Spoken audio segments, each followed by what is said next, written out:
దేవుడు విశ్వాసులతో తాను నివాసం ఉండటానికి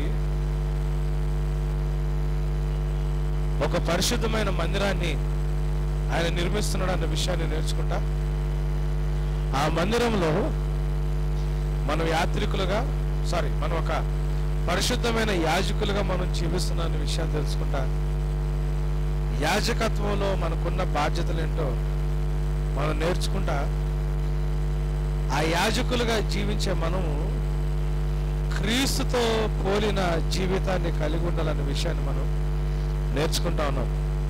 ఈ క్రీస్తుతో పోలిక ఎక్కడెక్కడ ఉండాలన్న విషయాన్ని మనం స్టడీ చేస్తా ఉన్నాం. ఈ ఐడెంటిటీ ఇన్ క్రైస్ట్ అన్న మాటను మనం నేర్చుకుంటా ఉన్నాం. మొట్టమొదటి పోలిక దేవుని యొక్క స్వభావంతో ఉండాలని, క్రీస్తు ప్రభు కలిగిన ఆ నేచర్ లేకపోతే ఆ స్వభావము మనం కూడా కలిగి ఉండాలనే విషయాన్ని నేర్చుకుంటా ఉన్నాం.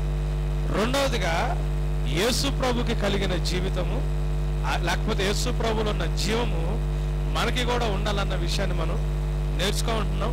మూడవ పోలిక యేసు ప్రభుకి కలిగి ఉన్న పరిశుద్ధత మనలో కూడా ఉండాలన్న విషయాన్ని మనం నేర్చుకుంటా ఉన్నాం కదండి. యేసు ప్రభు ఏమన్నాడు? నేను పరిశుద్ధుని కాబట్టి మీరు కూడా పరిశుద్ధులై ఉండమన్నాడు. హెబ్రీ పత్రిక 2వ అధ్యాయం 11వ వచనం ఒకసారి చదువుతారా? పరిశుద్ధత అంటే లోకములోంచి వేరు చేయబడిన స్థితి అన్న మాటని మనం నేర్చుకుంటా ఉన్నాం. హెబ్రీ పత్రిక 2వ అధ్యాయము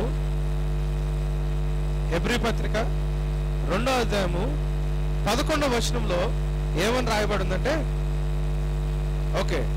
పరిశుద్ధ పరచు వారికి